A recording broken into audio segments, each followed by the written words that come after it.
kasus bullying atau tindak penindasan yang terjadi di lingkungan pendidikan yang sekolah. dilakukan oleh sejumlah pelajar negeri di Malang, Jawa Timur yang diduga menjadi korban perundungan di sekolahnya. Bullying merupakan ekspresi menyimpang pada anak dalam upaya pencarian jati diri, peran pendidikan di keluarga dan sekolah dilakukan secara seimbang.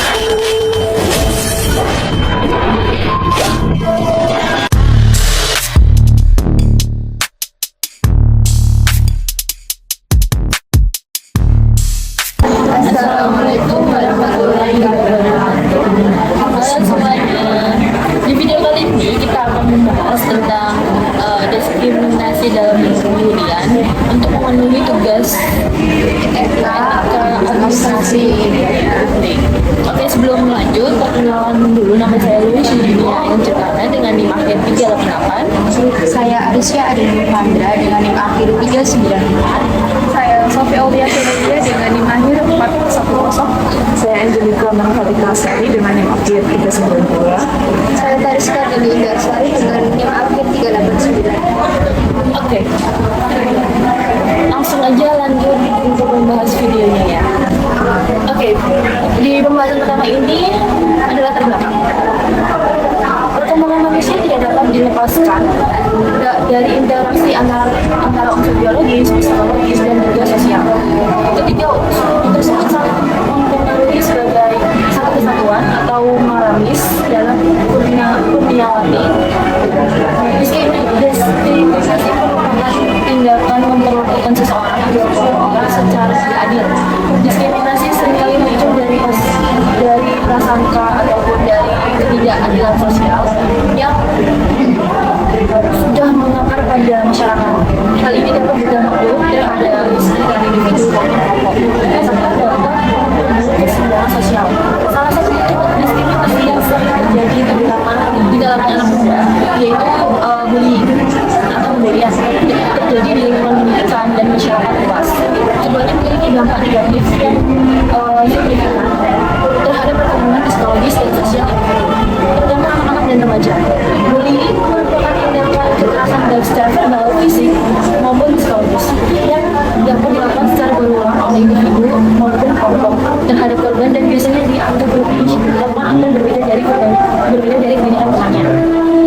Pembulian bisa saja terjadi di lingkungan sekolah, tempat kerja, ataupun di dunia maya atau biasa disebut cyberbullying.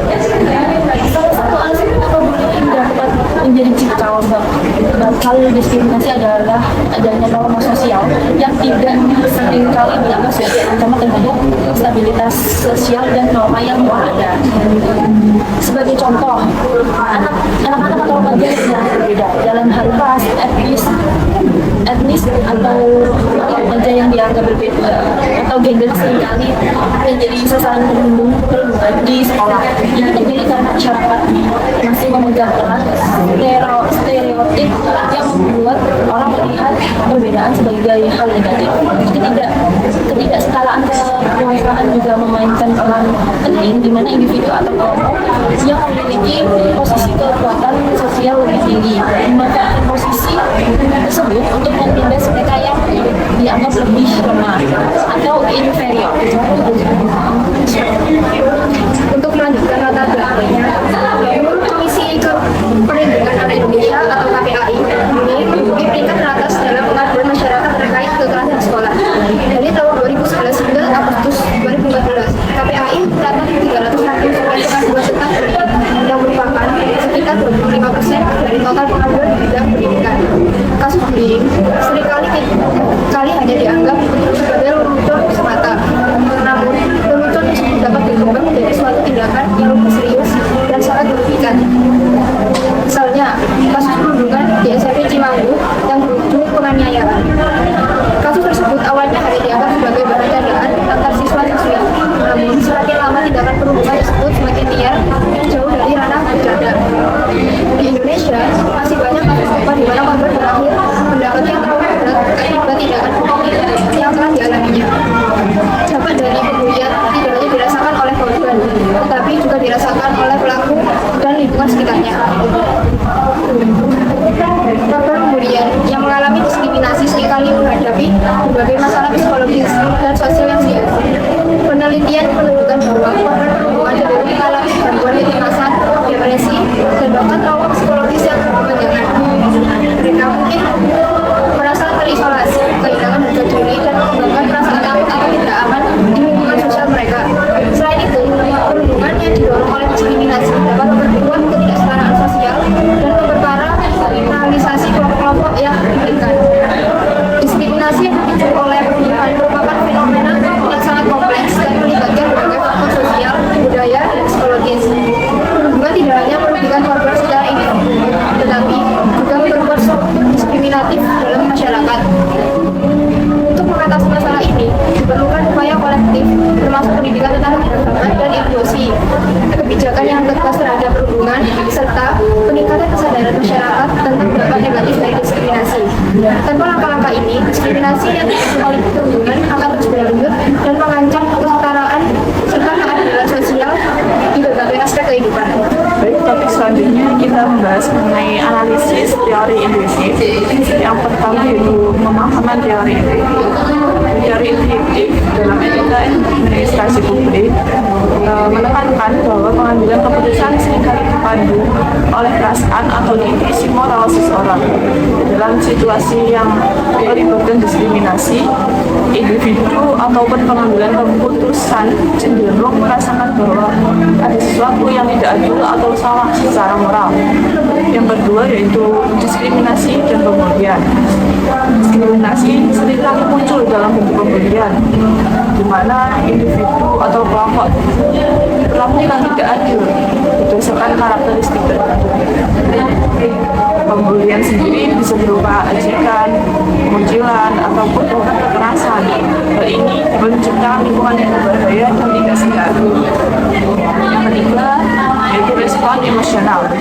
Ketika menghadapi situasi diskriminasi, intuisi seseorang biasanya memberi sinyal bahwa tindakan tersebut tidak dapat diterima. Rasa empati dan keadilan mendorong individu untuk ingin memperbaiki keadaan dan melindungi yang lemah. Dari kamu ada tambahan mengenai teori intuitif ini sendiri? Mungkin kalau saya sendiri ada tambahan 3 ya, yaitu yang pertama ada pengambilan keputusan. Dalam konteks administrasi publik, pengambilan keputusan itu harus mempertimbangkan intuisi moral mereka ketika merespon tindakan diskriminasi atau pembulian tersebut. Dan keputusan ini bisa melibatkan penegakan kebijakan yang jelas untuk melindungi korban dan menghukum pelaku. Terus selanjutnya itu ada kebijakan dan tindakan. Hal tersebut penting untuk memiliki kebijakan yang mendukung keadilan dan inklusi.